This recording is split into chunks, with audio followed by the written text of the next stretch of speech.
Bismillahirrahmanirrahim. Alhamdulillah. Alhamdulillah hamdan katsiran thayyiban mubarakan fih mubarakan alaih kama yuhibbu rabbuna wa yarda. Wa usalli wa usallim ala nabiyyina al-karim Muhammadin wa ala alihi wa ashabihi wa man tabi'ahum bi ihsanin ila yaumiddin.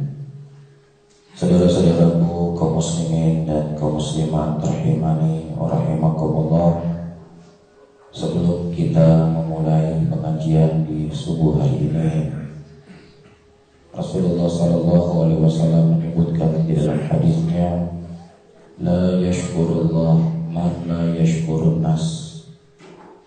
Tidaklah seseorang dikatakan bersyukur kepada Allah siapa yang tidak bersyukur kepada manusia.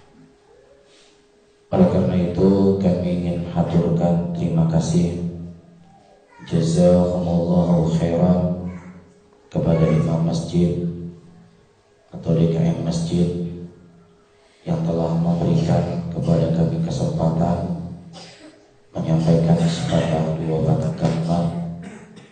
Mudah-mudahan apa yang mereka lakukan mendapatkan kemuliaan dan keutamaan sebagaimana yang dikhabarkan oleh Nabi sallallahu alaihi wasallam, man sanna sunnatan hasanatan falahu ajrun wa ujurun man tabi'ahu wa la yanqusu dzalika syai'un.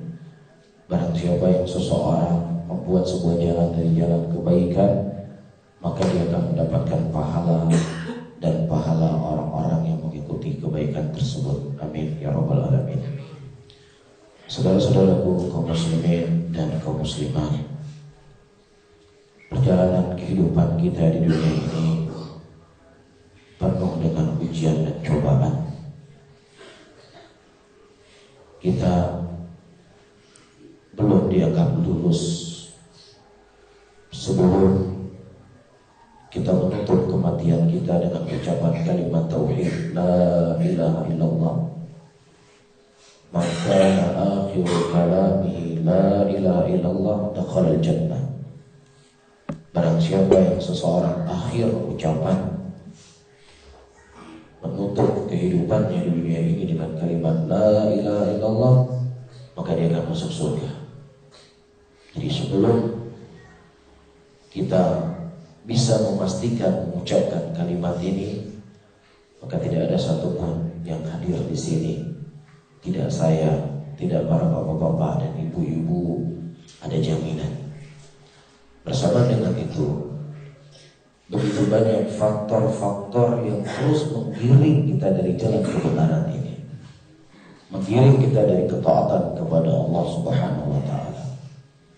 Sebelum kita berbicara faktor luar, musuh Allah dari kalangan Yahud dan juga dari kalangan Nasara dalam jiwa kita, nafsu kita ini merupakan musuh yang paling terbesar. Allah Subhanahu wa ta'ala menyebutkan di dalam ayatnya dalam Al-Quran, innan nafsa la'amaratun bisu illa man rahimah rabbi. Sesungguhnya jiwa manusia itu selalu mendorong kepada kejelekan, kecuali siapa yang dirahmati oleh Allah Subhanahu wa ta'ala. Ya, ketika kita berusaha untuk melakukan ketaatan, menghadiri pengajian, membaca Al-Quran, berzikir kepada Allah, ya, bersama dengan itu, ya, terkadang hati ini ingin juga berbuat dosa, ingin juga berbuat maksiat. Tetapi ketika arahnya kepada dosa dan maksiat, tidak perlu ada pengajian khusus, ayo kita bermaksiat, nggak perlu. Ya, tidak perlu ada metode khusus untuk kita melakukan dosa. Kapan seseorang itu lalai dari kebaikan, kapan seseorang itu jauh dari kebaikan, maka secara otomatis dia akan apa? Terjerumus dalam dosa dan maksiat. Oleh karena itu dalam banyak khutbah Rasulullah sallallahu alaihi wasallam membuka khutbah beliau, "Innal hamdalillah nahmaduhu ta'ala wa nasta'inuhu wa nastaghfiruh wa na'udzu billahi min syururi anfusina wa min sayyiati a'malina." Apa yang Rasulullah meminta perlindungan kepada Allah? Ya Allah, aku berlindung kepadamu ya Allah dari jeleknya jiwa-jiwa kami. Nah, kalau seandainya seorang Rasul, seorang Nabi, yang suci hatinya, yang bersih jiwanya, yang selalu dijaga oleh Allah, selalu meminta perlindungan kepada Allah dari jeleknya apa? Jiwa. Nah, kita bukan siapa-siapa. Kita bukan Nabi, bukan Rasul, bukan juga ulama, manusia biasa. Yang tentunya jiwa kita selalu condong kepada kejelekan. Nah, ini PR buat kita semuanya. Bagaimana kita bisa menundukkan nafsu kita, menundukkan hawa kita kepada apa yang diinginkan oleh Allah Subhanahu wa taala. Ya, karena inilah yang akan bisa menyelamatkan kehidupan setelah kehidupan dunia ini. Allah Subhanahu wa taala menyebutkan di dalam ayatnya di dalam Al-Qur'an Al-Karim, "Wa amma man khafa maqama rabbih wa nahan nafsa 'anil hawa fa innal jannata hiyal ma'wa." Siapa yang seseorang memiliki rasa takut kepada Allah dan kemudian dia menahan dirinya, menahan hawa nafsunya, berarti ini sesuatu yang berat. Ya, tetapi itu harus kita lakukan, harus kita usahakan. Bagaimana hawa nafsu kita ini kita tundukkan pada apa yang diinginkan oleh Allah, apa yang diinginkan oleh Rasulullah sallallahu alaihi wasallam, sehingga tidak ada sesuatu yang paling berbahaya buat iman seseorang, akidah seseorang, istiqomah seseorang lebih berbahaya daripada hawa nafsu. Oleh karena itu Imam Syafi'i rahimahullah, beliau berkata, "Li'alqallahu bikulli dzambin ma'al syirki." Dengan aku bertemu dengan Allah dengan segala dosa dan maksiat yang aku bawa selain dari kesyirikan, itu lebih aku cintai daripada aku bertemu dengan Allah dengan membawa hawa nafsu. Iblis alaihi laknatullah. Gimana tinggal iblis? Iblis tinggal di mana? Sebelum diusir dari surga ya. Dia tinggal di surga. Siapa teman-temannya iblis dalam surga? Para malaikat. Ada iblis lain gak yang menggoda iblis ini? Ada gak? Gak ada iblis lain yang menggoda iblis ini, gak ada. Tetapi kenapa dia bisa tersesat? Allah memberikan kepadanya nikmat tinggal di surga Allah. Iya, yang menjadi lingkungan dalam surga Allah adalah para malaikat. Dalam keadaan iblis juga tahu bahwasanya Allah adalah zat yang maha mulia. Fa bi'izzatik, demi kemuliaanmu ya Allah. Tahu iblis kemuliaan Allah. Tetapi kenapa dia menjadi manusia yang paling kufur kepada Allah, makhluk yang paling kufur kepada Allah? Hawa nafsu, jiwa yang kotor ini. Ketika zat yang maha mulia yang telah memberikan segala nikmat kepada iblis, memerintahkan kepada iblis untuk sujud kepada Adam. Wa idh qulna lil malaikati isjudu li Adama fasajadu illa iblisa aba wastakbara wa kana minal kafirin. Ketika kami berkata kepada para malaikat untuk mereka seluruhnya sujud kepada Adam, seluruhnya sujud kepada Adam kecuali iblis. Kan tidak ada iblis lain yang menggoda dia kan? Ya kan? Sehingga dia berbuat kekufuran. Juga tidak ada lingkungan yang jelek yang mendorong dia ke dalam kejelekan. Tetapi apa? Kesombongan dalam hati, rusaknya jiwa iblis, hasad, iri, dengki, yang akan bisa mengena siapapun. Ini menjadi sebab dia berani menentang perintah Allah dengan akalnya. Khalaqtani min narin wa khalaqtahu min tin. Kau ciptakan aku dari api dan kau ciptakan dia dari tanah. Iblis tahu Perintah Allah adalah sebaik-baik perintah. Iblis tahu dia makhluk yang diciptakan oleh Allah.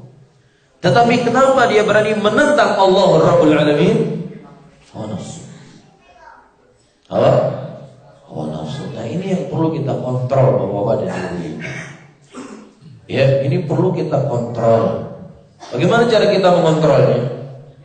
Yang pertama, dengan banyak kita berdoa kepada Allah agar Allah Subhanahu wa taala kokohkan hati dan jiwa kita kepada apa yang diinginkan oleh Allah Subhanahu wa taala. Dalam sebuah hadis diriwayatkan oleh Imam Muslim dari Ummu Salamah radhiyallahu taala anha, kata beliau, "Wa kana aktsar du'ain Nabi sallallahu alaihi wasallam, ya muqallibal qulub, tsabbit qalbi ala dinik." Doa yang paling sering diucapkan oleh baginda Nabi Muhammad sallallahu alaihi wasallam, ya muqallibal qulub, tsabbit qalbi ala dinik. Wahai zat yang membolak-balik hati manusia, kokohkanlah aku di atas agama. Bapak dan ibu-ibu, kalau kita mau jujur, kira-kira dalam minggu ini berapa kali kita pernah berdoa dengan doa ini? Ada dalam satu minggu ini. Hari ini hari Ahad, Ahad sebelumnya sampai Ahad sekarang, pernah kita berdoa ya muqallibal qulub tsabbit qalbi ala dinik? Pernah ya? Setiap sholat, alhamdulillah. Ya. Nah, kalau seandainya Rasulullah sangat sering berdoa dengan doa ini, dalam keadaan hati beliau selalu dijaga oleh Allah, maka tentunya kita yang tidak ada jaminan lebih lagi bersemangat untuk membaca ya muqallibal qulub tsabbit qalbi ala dinik. Kemudian yang kedua, saudara-saudaraku kaum muslimin dan kaum muslimat yang dirahmati oleh Allah, selain kita memiliki keinginan-keinginan yang jelek, hawa nafsu, ada syaitan, iblis yang selalu menggoda kita siang dan malam, online 24 jam. Dan dia telah bersumpah di hadapan Allah Subhanahu wa taala, laqudanna lahum siratal mustaqim thumma la'atiyannahum min baini aydihim wa min khalfihim wa an aymanihim wa an syama'ilihim wa la tajidu aktsaruhum syakirin. Dia telah bersumpah di hadapan Allah, laqudanna lahum siratal mustaqim, aku akan menyesatkan mereka semuanya dari jalanmu yang lurus. Aku akan mendatangi mereka dari samping kiri, samping kanan, depan dan belakang. Dan engkau tidak akan mendapatkan kebanyakan dari mereka orang-orang yang bersyukur kepada Allah. Ini sumpah iblis di hadapan Allah. Dan Allah memberikan penangguhan kepada iblis sampai yaumul kiamat untuk menggoda manusia. Dia akan datang dari segala sisi. Di antara senjata yang disebutkan oleh para ulama, iblis itu selalu datang dari pintu-pintu ketaatan. Ya, dia datang dari pintu taubah. Di situ dia datang. Jadi iblis nggak langsung menggoda buat dosa. Dia datang dari pintu-pintu ketaatan. Dia datang dari pintu-pintu taubat. Ketika akhwatu Yusuf memiliki sesuatu dengan Nabi Yusuf alaihissalam, uqtulu Yusuf awitrahu arda yakhlu lakum wajhu abikum wa takunu min ba'di qauman salihin. Perhatikan, bunuhlah Yusuf atau buanglah dia di sebuah tempat agar pandangan bapak kita hanya kepada kita saja. Nanti setelahnya kita jadi orang saleh. Nanti kita bertobat. Ini pintu dari pintu iblis. Ya, jadi ketika kita tidak pernah berbuat dosa, tidak pernah berbuat maksiat, taubatnya itu tidak terlalu merasa, tidak terlalu lezat. Tapi ketika kita berbuat dosa dulu, nanti kita bertobat kepada Allah, kita beristighfar kepada Allah, itu akan lebih merasa nikmat. Dia datang dari pintu ini. Ya, pintu taubat. Taubat adalah bagian dari ketaatan. Nah, apakah ketika akhwatu Yusuf membuang Nabi Yusuf ke dalam sebuah sumur, apakah mereka langsung bertobat? Apakah mereka menjadi orang soleh setelahnya? Justru iblis mendatangi mereka dari dosa-dosa yang lainnya. Wajawala qamisihi bidamin kadhib. Mereka mendatangi bapak mereka dengan baju kedustaan. Kunna nastabiqu wa tarakna Yusufa inda mata'ina fa akalu dhiba. Tadi kami sedang main-main, kemudian kami pojokin Yusuf, tiba-tiba dimakan sama serigala. Dari satu dosa yang tadi dibuka dengan pintu ketaatan untuk bertaubat, justru apa? Terbuka pintu-pintu dosa yang lainnya. Para hadirin dan hadirat, contoh mungkin antum pernah menjadi seorang santri, ya, sedang belajar di pondok pesantren. Belajar di pondok pesantren, menghafal Quran, menghafal hadis. Di tengah perjalanan digoda sama iblis. Kamu kan punya orang tua, ibu kamu sudah tua, bapak kamu juga sudah tua, dia butuh teman. Kan surganya Allah itu berada di bawah kaki seorang ibu. Ya. Berapa banyak pahala yang Anda dapatkan ketika Anda berbuat baik sama orang tua? Menangis, memikirkan ibu di rumah. Sepertinya saya harus minta izin pulang. Ya, kasihan ibu saya. Kasih ustadz ketika muridnya meminta uzur karena memikirkan orang tua, yang mau apa lagi, ya silakan, kan begitu. Baru keluar pondok, dan digoda sama syaitan. Ini belum sampai ke rumah ini, digoda. Kamu kan sudah punya ilmu sedikit, coba hubungi dulu teman-teman, ya sambil dalam perjalanan mungkin bisa dakwah. Kan begitu. Dengan perjalanan belum sampai ke rumah sudah berkumpul dengan temannya. Jadi kumpul sama temannya dulu. Ke rumah belum sampai. Sampai ke rumah lain lagi digoda sama iblis. Lain akan digoda. Ya akhirnya dia tidak berbakti kedua kepada ibunya, dia tidak berbakti kepada bapaknya, berkumpul dengan orang-orang yang mengajak dia terus kepada maksiat, pesantren ditinggalkan. Jadi banyak kasus. Gimana iblis juga udah kita dari pintu-pintu ketaatan. Jadi di dunia saja kita sudah ditipu sama iblis, sudah dikipiun sama iblis. Gimana nanti di umur kiamat kita akan baca khutbahnya iblis nanti di umur kiamat. Ya, jadi hati-hati. Kan kita semua yang hadir di sini, para hadirin dan hadirat, tidak semulia Nabi Adam alaihissalam. Kita nggak semulia Nabi Adam. Nabi Adam adalah Abul Bashar, bapaknya manusia. Ya, yang Allah Subhanahu wa taala menciptakan Adam dengan kedua tangan Allah Rabbul Alamin. Ma manaka an tasjuda lima khalaqtu bi yadayya. Apa yang mencegah engkau wahai iblis untuk engkau sujud dengan apa yang kuciptakan dengan kedua tanganku, kata Allah. Bahkan orang-orang ketika di yaumul qiyamah, ya, mereka menunggu hisab mendatangi Nabi Adam. Mereka mengatakan, ya Adam anta abul bashar, wahai Adam engkau adalah bapaknya manusia yang Allah memerintahkan para malaikat untuk sujud kepadamu. Ini kan kemuliaan-kemuliaan Nabi Adam. Dan Allah sendiri yang mengingatkan Nabi Adam alaihissalam, la taqraba hadhihi syajarata fatakuna minadh dhalimin. Wahai Adam dan Hawa, jangan engkau mendekati pohon ini, karena dengan engkau mendekati pohon ini engkau akan termasuk dari orang-orang yang zalim. Allah yang mengingatkan Nabi Adam supaya Nabi Adam tidak mendekat dengan pohon tersebut. Tetapi iblis ini punya banyak senjata. Dia punya banyak jalan untuk menggiring manusia. Ya, dia datangi Adam alaihissalam. Ya Adam, hal adulluka ala syajaratil khuldi wa mulkin la yabla.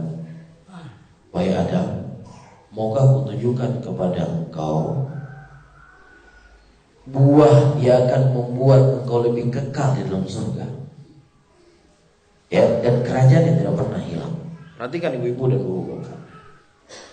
Ya, pohon yang Allah ingatkan Nabi Adam supaya tidak dekat dengan pohon tersebut diganti nama oleh iblis. Apa namanya?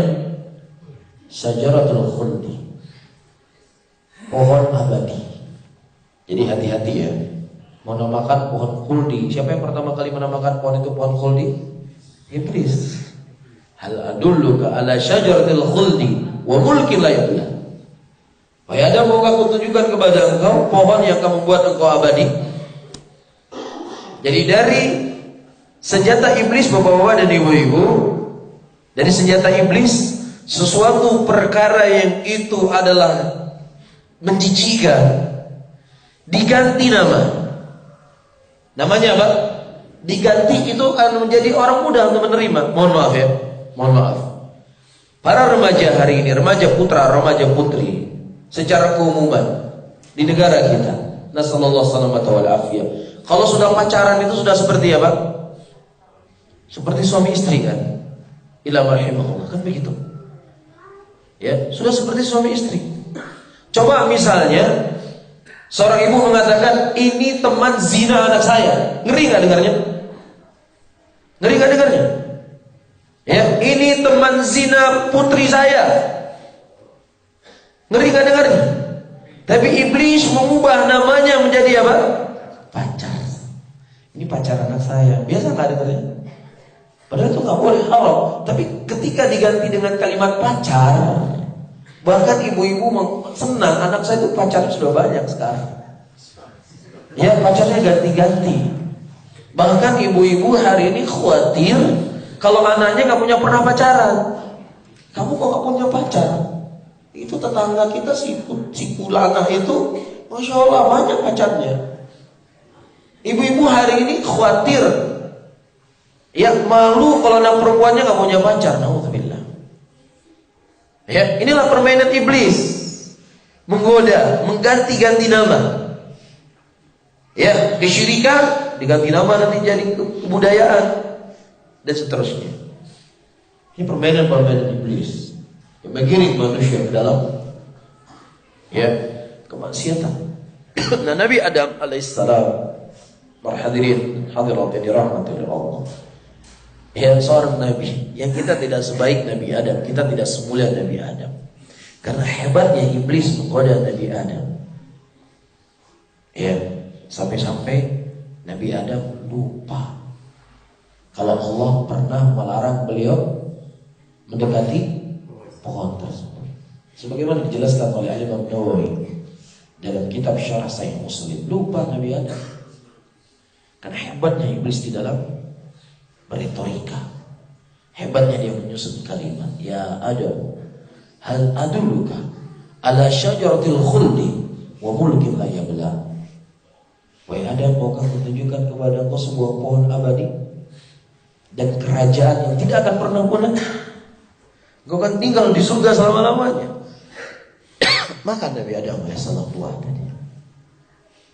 Dan kalau seandainya Nabi Adam bisa lupa dengan perintah Allah karena hebatnya iblis menggoda beliau, kira-kira bagaimana dengan kita? Bagaimana dengan kita kira-kira ibu-ibu dan bapak-bapak? Terkadang iblis itu cuma main mata sama kita, udah selesai. Tanpa perlu dia goda, main mata sama kita, siap-siap. Ya, hampir diri kita ini dikontrol. Ya, untuk selalu berbuat dosa dan berbuat maksiat kepada Allah Subhanahu wa taala. Padahal di dunia ini kita sudah sadar, kita setiap hari dikibulin sama iblis. Setiap hari kita ditipu sama iblis. Iblis itu punya dua senjata dalam menggoda manusia. Waswas, khannas. Apa itu waswas? Dia menghiasi bagaimana indahnya yang namanya dosa dan maksiat tersebut. Dihiasi sama dia. Wah, ini zina enak, wah ini enak, wah lezat. Ya, digambarkan dengan sesuatu yang luar biasa. Setelah kita berbuat apa yang digoda sama iblis tadi, dengan sesuatu yang dihiasi dengan keindahan, khannas. Iblis itu khannas, dia pergi lari. Ngapain sih buat ini? Nyesal. Gitu kan? Benar gak? Sering gak? Sering ya. Ya, menyesal. Aduh, ini saya buat ini. Kenapa saya begini? Nyesal kita. Kita tahu saya sudah digoda sama iblis. Ini ada permen iblis menggoda saya. 2 hari setelahnya datang lagi dia sama kita, ikut lagi. Kan gitu. Ya, 3 hari lagi dia datang, ikut lagi kita. Terus demikian. Ya, padahal ini kan sudah cukup bagi kita sebagai pelajaran. Kita setiap hari dikibulin sama iblis. Jadi jangan sampai nanti di yaumul qiyamah kita menjadi orang yang berada di barisan yang paling terdepan mendengar khutbah iblis. Ini khutbah yang paling angker, Bapak dan Ibu-ibu. Khutbah yang paling angker. Ya, dan jangan sampai para hadirin dan hadirat dan kita semua mendengar khutbah iblis di dalam neraka dengan khusyuknya. Jangan sampai. Cukup kita mendengar khutbah iblis, apa yang telah Allah Subhanahu wa taala ceritakan dalam Al-Qur'an, dan itu sebagai bentuk kasih sayang Allah kepada kita. Itu harus kita pahami. Allah menceritakan tentang bagaimana dahsyatnya neraka. Allah menceritakan bagaimana panasnya api neraka. Allah menceritakan bagaimana khutbahnya iblis nanti dalam neraka. Itu sebagai bentuk kasih sayang Allah kepada kita, agar kita mawas diri. Jangan sampai terikut dengan bisikan-bisikan iblis alaihi laknatullah. Allah Subhanahu wa taala menyebutkan, wa qala asy-syaitan inna Allah wa'adakum wa'dal haqqi wa'adtukum fa akhlaftukum. Ketika semua perkara sudah selesai, ya, walamma qudiyal amru, ketika semua perkara itu sudah selesai, dan waqala syaitan lamma qudiyal amru innallaha wa'adakum wa'dal haqqi wa'adtukum fa akhlaftukum. Ya, ketika semua perkara sudah selesai, yang masuk surga sudah masuk dalam surga, yang masuk neraka juga sudah masuk dalam neraka. Nah, disitulah Allah memberikan izin kepada iblis untuk berkhutbah di hadapan khalayak pengikutnya dulu di dunia. Bapak dan ibu-ibu yang dirahmati oleh Allah, hati-hati ya. Iblis itu ketika dia menggoda, terkadang ya pasti kita tidak melihat iblis dengan tampang iblis. Tetapi dia punya tentara-tentara yang mengeluarkan kalimat-kalimat yang tujuannya itu mengajak kita kepada iblis. Rasulullah sallallahu alaihi wasallam sebagaimana diceritakan oleh Abdullah bin Mas'ud radhiyallahu taala anhu, khatta lana Rasulullah sallallahu alaihi wasallam khattan bi yadihi, thumma yakhutu khututan an yamini wa shimali. Suatu hari Rasulullah menarik sebuah garis lurus kepada kami, kemudian menarik garis-garis yang sangat banyak samping kiri dan samping kanan. Kemudian Rasulullah mengatakan, hadis subulun laisa min sabilin illa syaitan yad'u ilaih. Ya, garis-garis yang banyak tersebut, kata Nabi, tidaklah garis-garis yang banyak ini, jalan-jalan yang banyak ini, kecuali dialah jalan yang syaitan mengajak manusia kepada jalan tersebut. Pernah nggak kita melihat syaitan yang ngajak kita kepada ini dan itu? Nggak ada. Tetapi ada tentara-tentara iblis dari kalangan manusia yang dia mengajak kita kepada jalan-jalan ini semuanya. Disebutkan dalam riwayat hadis yang lain, ya, iblis itu berdiri di ujung jalan. Nah, di depannya sini para tentara-tentaranya. Bisa saja dia berpakaian dengan pakaian Islam, bisa saja dia berpakaian dengan pakaian para ustadz, bisa saja dia memiliki jenggot, bisa saja dia memakai imamah, dan seterusnya. Ini tentara-tentaranya. Di ujung jalannya siapa? Iblis. Kemudian Allah Subhanahu wa Rasulullah membaca firman Allah, wa anna hadza sirati mustaqiman fattabi'uhu wa la tattabi'us subula fatafarraqu bikum an sabili. Sesungguhnya ini merupakan jalanku yang satu yang lurus. Ikutilah oleh kalian daripada jalan yang satu tersebut, dan jangan kalian mengikuti dari jalan yang banyak ini. Berarti selain daripada jalannya Rasulullah, selain daripada jalannya sahabat Nabi sallallahu alaihi wasallam, semuanya jalannya siapa? Jalannya syaitan. Bisa difahami? Kita berdoa dan memohon kepada Allah agar Allah menunjuki kita kepada jalan yang satu tersebut. Ya, dan jangan kita dipalingkan kepada jalan-jalan yang banyak, karena jalan yang banyak ini iblis di belakangnya. Ya, dia sponsor utamanya. Walaupun nggak ada tulis apa, by iblis, nggak ada. Tapi dia sponsor utamanya. Iya. Oleh karena itu, ayo rahimani wa rahimakumullah, hati-hati. Hati-hati. Kalau kita mau beli HP, apalagi HP-nya yang mahal, misalnya di atas 10 juta, kira-kira langsung beli gak? Kan enggak kan? Kita selidiki dulu, lihat speknya dulu, lihat kelemahannya apa, tanya sana, tanya sini, baca ini, baca itu, baru kita simpulkan, saya mau beli HP. Kan gitu. Padahal itu kan cuma dunia.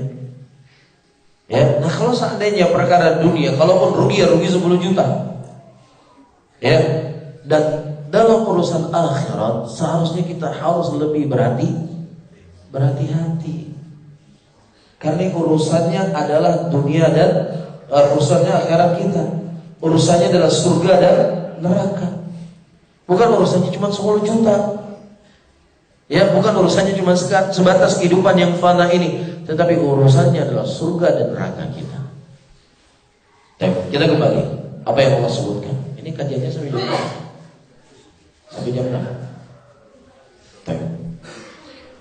Kemudian ya, ayyuhal rahimani wa rahimakumullah, iblis berkata di hadapan pengikutnya, innallaha wa'adakum wa'adal haqqi wa'adtukum fa akhlaftukum. Allah telah berjanji kepada kalian dengan janji yang hak.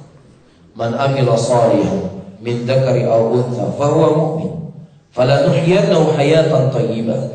Barang siapa yang beramal dengan amalan yang saleh dari kalangan laki-laki dan dari kalangan wanita, maka dia orang-orang yang mukmin dan mereka akan mendapatkan kehidupan yang baik. Itu janji Allah. Siapa yang berjalan di atas jalan yang diridhai oleh Allah, berjalan di atas jalan Rasul, apa balasan buat mereka? Surga. Dan itu sudah didapatkan oleh orang-orang yang mengikuti Rasulullah SAW. Mereka sudah berada dalam surga. Wa wa'adtukum fa akhlaftukum. Adapun aku juga berjanji kepada kalian, mengajak kalian kepada surga. Aku juga berjanji kepada kalian bahwasanya aku juga berjalan di atas jalannya Allah. Tetapi apa? Fa akhlaftukum. Tetapi hari ini aku menyelisih kalian. Sakit enggak kira-kira kepada ibu-ibu?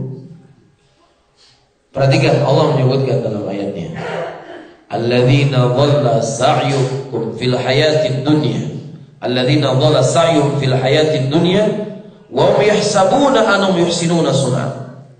Dan orang-orang yang mereka telah tersesat kehidupannya di dunia ini, dia menyangka, sangkaan saja, bahwasanya perbuatan yang dilakukan adalah perbuatan kebaikan. Cuma sekedar sangkaan. Jadi hati-hati. Hati-hati seseorang beramal berkeyakinan yang itu hanya dibangun di atas sangkaan, padahal itu bukan apa? Bukan kebaikan. Hati-hati. Inilah diantara senjata syaitan. Disebutkan dalam beberapa riwayat hadis. Ya, adapun marfu kepada Nabi SAW riwayatnya tidak sahih, dhaif. Tapi dari sisi makna disebutkan oleh banyak para ulama. Di antaranya Imam Ibnu Qayyim rahimahullah. Ya, disebutkan syaitan, ya, yang membuat syaitan itu celaka adalah dengan istighfar. Dia menggoda manusia berbuat dosa, dia menggoda manusia berbuat maksiat. Itu akan bisa hilang atau hancur syaitan dengan jalan ini, dengan istighfarnya seseorang. Kemudian iblis mencari jalan, ya, yang seseorang berbuat sebuah amalan yang dia tidak menganggap itu dosa. Jelas? Saya ulangi. Iblis itu dia hancur dengan istighfar. Kapan? Ketika seseorang berbuat dosa dan berbuat maksiat yang dia tahu itu dosa, kemudian dia beristighfar. Ya. Kemudian iblis mencari jalan yang lainnya, menggoda seseorang untuk berbuat sebuah amalan, berbuat sebuah perbuatan yang dia meyakini bahwasanya perbuatan itu adalah perbuatan yang baik, padahal itu perbuatan yang salah. Jelas di sini? Ada orang beramal dengan amalan-amalan tertentu. Iya, dengan maksud dan tujuan untuk mendekatkan diri kepada Allah. Kita coba tegur. Bapak, Ibu, bukan begini caranya kita berzikir. Ya, bukan begini cara kita bersalawat, bukan begini cara kita berdoa. Kira-kira mau diterima atau enggak? Saya sedang berzikir. Apa enggak boleh berzikir? Saya sedang berdoa. Memang enggak boleh berdoa? Agama apa yang dibawa? Masa enggak boleh berzikir, enggak boleh berdoa, enggak boleh salawatan? Ini justru sebagai bentuk cinta kita kepada Kanjeng Nabi. Kenapa tiba-tiba doa enggak boleh bersalawat? Tapi kalau orang yang sedang orang yang suka berzina, minuman keras, saya tahu apa yang saya buat itu dosa. Saya paham, saya ngerti. Ya, bantu saya untuk bisa meninggalkan dosa ini. Kan beda kan? Ketika seseorang sadar, dia tahu bahwasannya itulah dosa, mudah bagi dia untuk bertobat. Tapi kalau ini, dia yakin apa yang dia buat adalah apa? Kebaikan. Makanya kata Allah, alladzina dhalla sa'yuhum fil hayatid dunya wa hum yahsabuna annahum yuhsinuna sun'a. Dan orang-orang yang mereka tersesat jalannya di muka bumi ini, dia menyangka bahwasanya apa yang dia lakukan adalah dari amalan-amalan kebaikan. Jelas di para hadirin? Apalagi ada begitu banyak orang yang mendukung program ini, program membaikan sebuah amalan yang tidak ada contohnya dari Nabi Sallallahu Alaihi Wasallam. Jadi bukannya iblis yang turun tangan, ada orang-orang yang akan menggiring manusia. Cuma saya kasih satu riwayat. Ya, yang ini mudah-mudahan bisa menjadi pencerahan bagi kita. Pada waktu itu ada seseorang bersin di samping Ibnu Umar radhiyallahu taala anhu. Dia bersin. Kemudian dia mengucapkan alhamdulillah wassalamu ala rasulillah. Bagus enggak berselawat? Alhamdulillah dia berselawat kepada Rasulullah. Selawatlah amalan yang mulia. Innallaha wa malaikatahu yusholluna 'alan nabi ya ayyuhalladzina amanu shallu 'alaihi wa sallimu taslima. Sesungguhnya Allah dan para malaikat itu berselawat kepada Rasulullah. Hai orang-orang beriman, berselawatlah kepada Rasulullah. Ini kan ibadah yang sangat mulia. Kemudian ditegur oleh Ibnu Umar, "Hai fulan, kenapa kamu berselawat di sini? Kenapa kamu berselawat? Dulu kami bersin di zaman Nabi sallallahu alaihi wasallam. Rasulullah hanya mengajarkan kepada kami mengucapkan alhamdulillah. Rasul tidak memerintahkan kepada kami untuk berselawat di sini. Apakah kesimpulannya Ibnu Umar anti selawatan? Ibnu Umar bukan anti selawatan, tetapi beliau ingin mengajarkan bersin itu cukup mengucapkan apa? Alhamdulillah. Kalau mau selawatan jangan di sini, nanti ente selawatan. Karena seakan-akan ente mengatakan Rasulullah kurang sempurna mengajarkan kepada kita bagaimana cara bersin. Seharusnya Rasulullah juga mengajarkan kepada kita selawatan habis bersin, kan gitu. Iya. Ini diantara senjata-senjatanya iblis. Makanya orang-orang pada waktu itu disebutkan dalam beberapa riwayat hadis, mereka mendatangi iblis. Ya iblis, bantu kami, tolong kami. Bantu kami, kamu telah mengajak kami dulu di dunia. Kamu berjanji ini merupakan jalan kebaikan. Nah disitulah iblis berkata, Innallaha wa'adakum Innallaha wa'adakum wa'adal haqqi wa'adtukum fa'akhlaftukum. Ya, Allah telah berjanji kepada kalian, Allah telah berjanji kepada kalian dengan janji yang hak, dan aku juga telah berjanji kepada kalian. Hari ini aku apa? Ingkari janji tersebut. Logikanya begini, Bapak dan Ibu-ibu. Walaupun tidak terlalu dekat logikanya, cuma untuk takribul faham. Bapak dan Ibu-ibu gak ada niat untuk mencuri, gak ada niat sama sekali untuk mencuri. Tiba-tiba ada orang, ya, saya ingin ngajak kamu proyek besar ini. Apa itu? Mencuri. Oh, mau saya mencuri, haram ini. Bisa-bisa mudarat buat saya. Gak, pokoknya tenang kamu. Ini aman sekali. Saya tahu kamu lagi butuh uang. Digoda, ya sudah, oke, saya ikut lah. Kamu jamin ya? Absyir, kalau kata orang Arab, absyir. Ala uyuni, kata orangnya. Berangkat. Ya, udah sampai ke sebuah rumah ingin mencuri.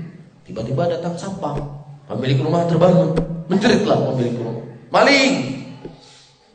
Ditangkap kita, dikebukin sama masyarakat, masuk sel. Dia lari, karena dia sudah mahir, lari dia. Besok sudah berapa hari kita sudah di penjara, nggak bisa ketemu anak-anak, nggak ketemu istri. Datang iblis, gimana, enak dalam penjara? Enak nggak? Kemudian kita marah-marah, kita laknat dia, kurang ajar ente, begini. Ya namanya mencuri ya, ini konsekuensinya. Sakit hati nggak kira-kira? Di penjara tuh masih bisa makan loh, masih bisa minum. Ya mungkin ada penjara juga ada kipas angin, nggak disiksa. Ini dalam neraka. Wa'adtukum fa'akhlaftukum. Gimana sakitnya kita? Sengsara dalam neraka, dikibulin lagi sama iblis. Terkadang siksaan neraka itu jauh lebih ringan dibandingkan apa? Sakit hati kita kepada iblis. Kemudian lihat apa yang dikatakan sama iblis. Ini betul-betul memang luar biasa memang. Ya, kata iblis, perhatikan apa kata iblis. Wa ma kana li alaikum min sultan illa da'autukum fastajabtum li. Tidak ada kemampuan aku kepada kalian sedikit pun kecuali aku cuma ngajak saja, aku kan enggak maksa. Aku kan gak menjarakan ente ketika ente gak ikut saya. Aku juga gak bunuh ente ketika ente gak ikut saya. Saya cuma ngajak. Kemudian ente ikut. Padahal ente tahu ini perintah Allah, ini perintah Rasul. Ente tetap ikut aku. Maka kata iblis, fala talumuni walumu anfusakum. Jangan ente salahkan aku. Jangan ente celah saya, celah diri ente sendiri. Luar biasa. Allah telah menurunkan ayat-ayatnya. Ini jalan kebenaran, ini jalan iblis. Wala tattabi'u khutuwatis syaitan fa innahu lakum aduwwun mubin. Kan Allah sudah sampaikan dalam ayatnya, jangan kalian mengikuti dari langkahnya syaitan, karena sesungguhnya syaitan itu merupakan musuh yang nyata buat kalian. Allah menyebutkan contoh-contohnya begitu banyak dalam Al-Quran. Dan juga Nabi SAW, sebagaimana yang telah dikhabarkan oleh Amr bin As, ma min nabiyyin illa yadullu ummatahu ila khairin ma ya'lamuna, wa ma min nabiyyin illa hadzara ummatahu min syarrin ma ya'lamuna. Tidak ada seorang nabi pun kecuali dia telah menunjuki kebaikan kepada umatnya apa yang dibutuhkan. Dan juga tidak ada seorang nabi pun kecuali telah mengingatkan umatnya dari jalan kejelekan apa yang dibutuhkan oleh mereka. Jadi jalan-jalanku semua sudah dijelaskan. Ya, bagaimana aku menyesatkan manusia juga sudah dijelaskan. Bahkan khutbah yang aku sampaikan hari ini juga sudah dikhabarkan oleh Allah. Jadi kurang apa lagi? Fala talumuni walumu anfusakum. Jangan engkau salahkan saya. Jangan engkau celah saya. Celah dirimu sendiri. Ya, oleh karena itu Bapak dan Ibu-ibu, jangan sampai kita mendengar khutbah ini. Pengin gak mendengar khutbah ini? Pengin gak Ibu-ibu? Jangan sampai berada di sof yang paling terdepan lihat iblis seperti ini. Cukup di dunia ini saja kita mendengar khutbah iblis dari apa yang Allah sebutkan di dalam Al-Quran. Ya, jadi harus kita mawas diri. Kita harus menjaga diri sampai kita bisa mengucapkan kalimat tauhid la ilaha illallah. Itu baru selesai, baru aman kita. Jadi kalau belum itu belum aman. Gak ada ceritanya ya saya sudah rutin ikut pengajian 2 tahun sudah di hari Ahad di masjid ini, mau libur dulu sekitar 2 bulan. Ya, kalau ada perjanjian sama iblis jangan goda saya selama 2 bulan ya. Itu mungkin masih punya harapan, tapi kita punya hawa nafsu masalahnya. Yang selalu menggiring kita kepada kejelekan. Jadi paham ya? Allahu a'lam bishawab. Mungkin ini yang bisa saya sampaikan di pagi hari ini. Mudah-mudahan bermanfaat kepada saya dan juga bermanfaat kepada para hadirin semuanya. Dan saya sangat bahagia bisa bertemu dengan saudara-saudara saya di sini. walaupun kita belum pernah kenal, walaupun kita tidak satu nasab, tidak satu keturunan, tidak satu suku, tetapi kita diikat dengan kalimat tauhid la ilaha illallah. Kita adalah umatnya Nabi Muhammad SAW. Itu lebih daripada sekuat apapun ikatan yang lainnya. Apa yang telah Allah Subhanahu wa taala kumpulkan kita hari ini di masjid ini, mudah-mudahan juga Allah mengumpulkan kita bersama Rasulullah SAW di dalam surganya Allah Rabbil Alamin. Allah Ta'ala alam bisawab. Mungkin ada pertanyaan, kita buka sesi tanya jawab untuk para jamaah yang ingin bertanya. Silakan. Gimana kira-kira sudah jelas sama mantap apa yang opo? Ada pertanyaan dari Ikhwan? Oh, lupa. Yang bertanya dapat buku nanti. Iya, ini ada hadiahnya. Tafadhol, silakan dari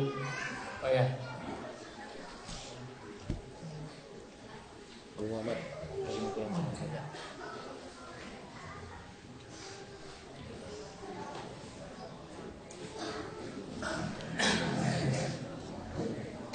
Bismillah.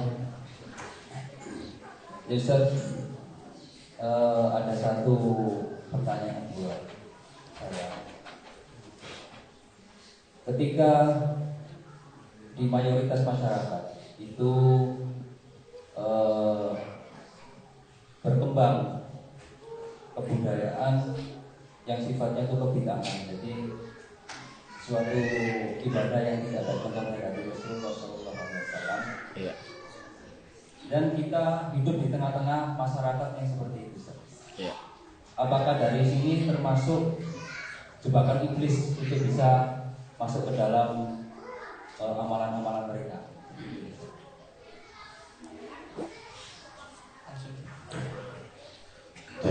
Saudara-saudaraku kaum muslimin dan kaum muslimat yang dirahmati Allah.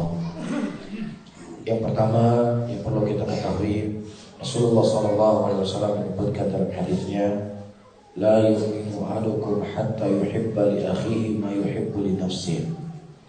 Tidaklah seseorang dikatakan beriman kepada Allah sampai dia mencintai saudaranya seperti dia mencintai dirinya sendiri.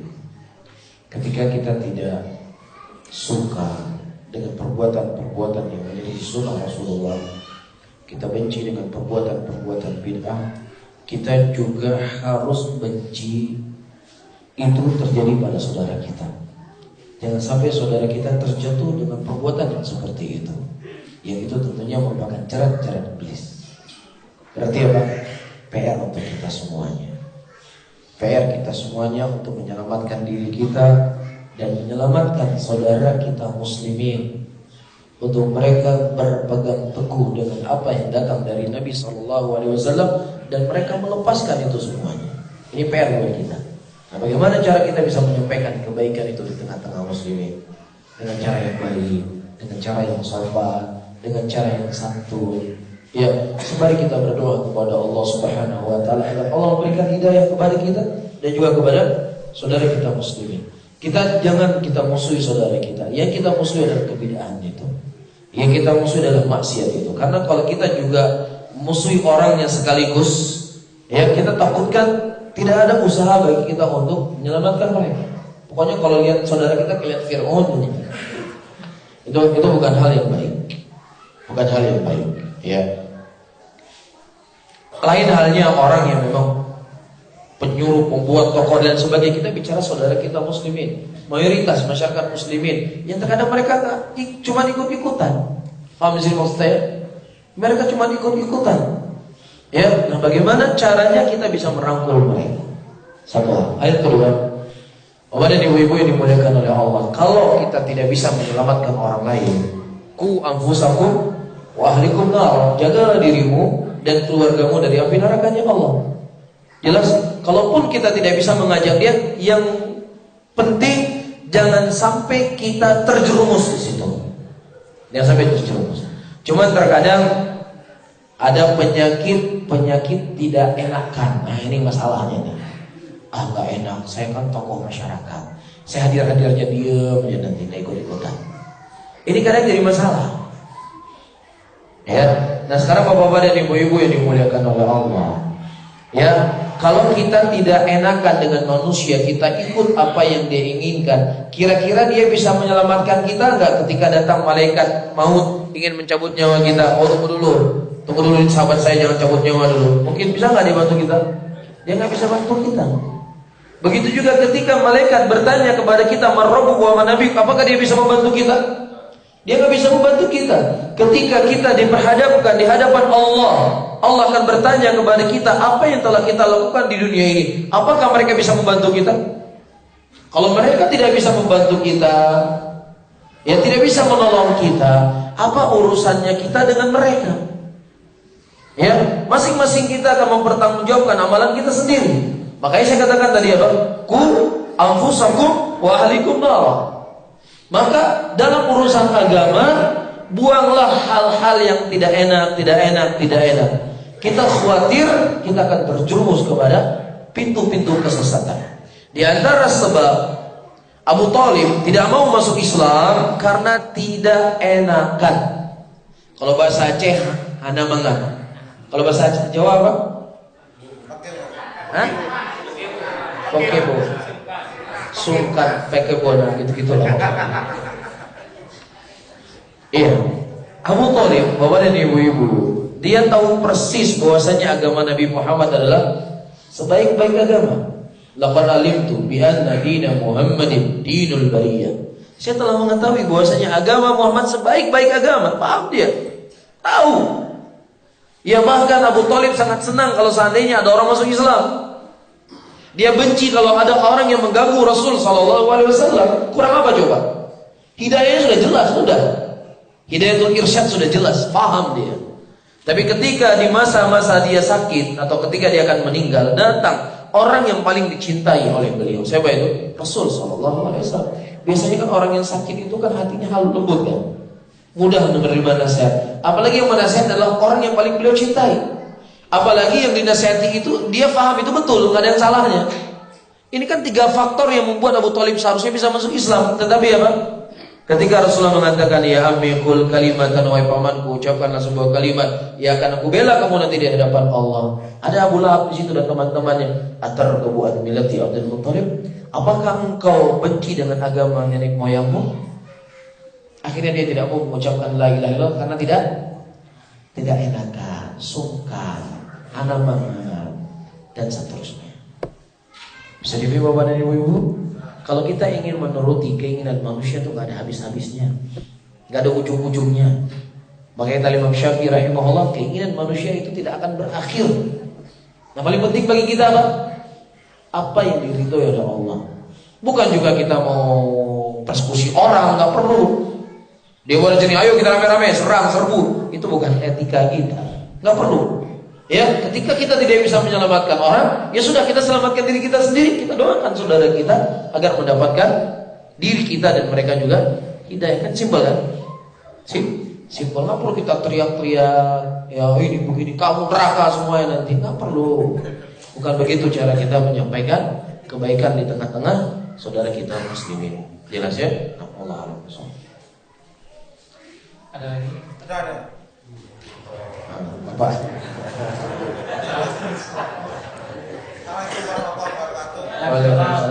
Mohon dijelaskan Ustaz tentang pendapat mengenai berkembangnya manusia di bumi karena jasa setan, sehingga dengan digodanya Adam dan Hawa oleh setan maka diturunkannya ke dunia malah berkembangnya manusia.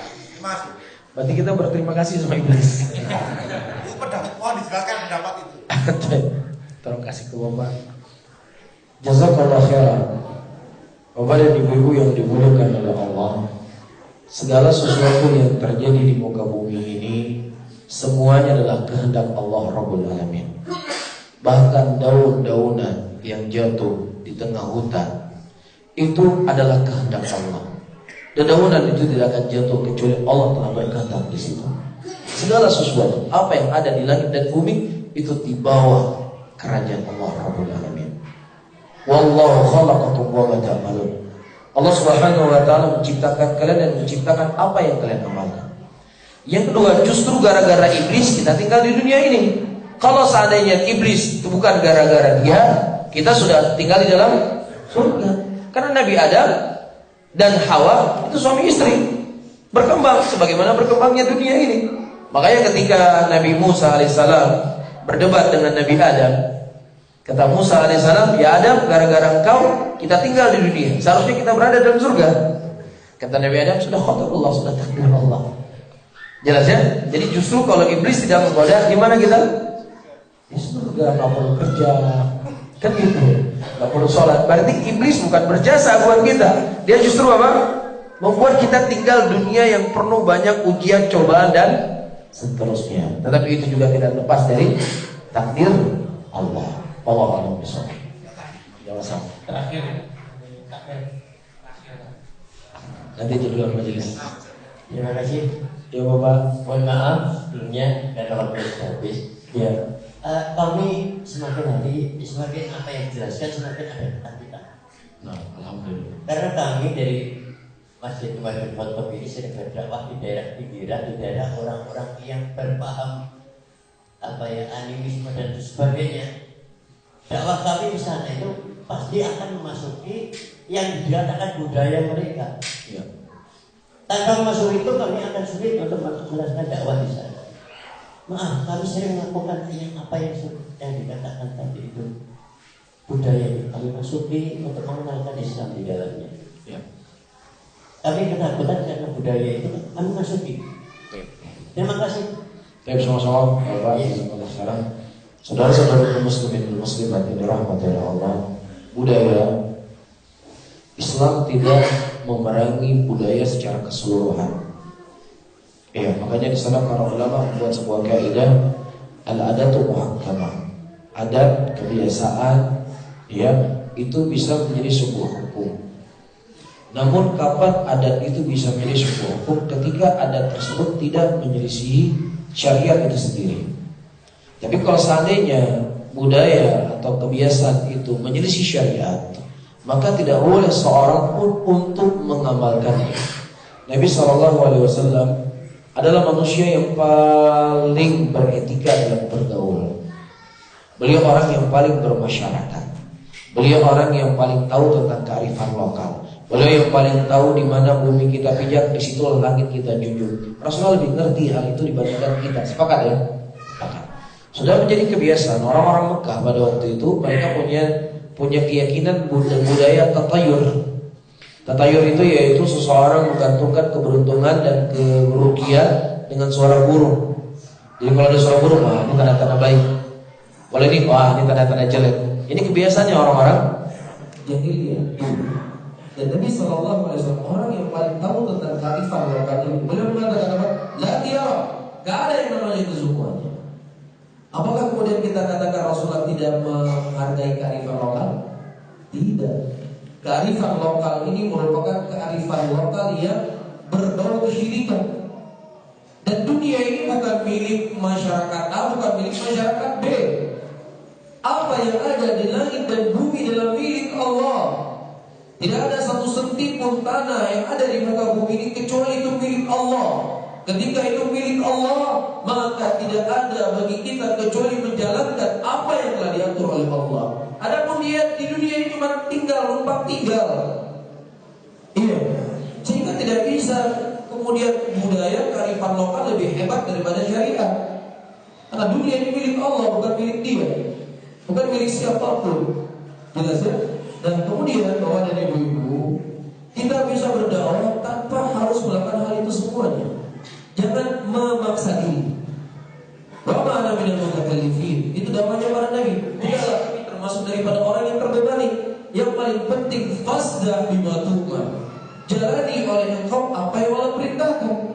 Apakah mereka menerima? Alhamdulillah mereka tidak diterima. Toh Nabi Nuh alaihissalam yang lebih taat daripada kita, yang lebih baik dakwahnya dibanding kita, yang lebih soleh dibanding kita. Tak ada apa-apanya kita dengan Nabi Nuh. Inni da'awtu qaumi laila wa nahara falam yazidhum du'ai illa firara. Aku mengajak mereka siang dan malam. 900 tahun lebih Nabi Nuh berdakwah, tetapi tidaklah aku berdakwah kecuali semakin membuat mereka lari dariku. Apakah kemudian Nabi Nuh gagal dalam berdakwah? Tidak, beliau tidak gagal.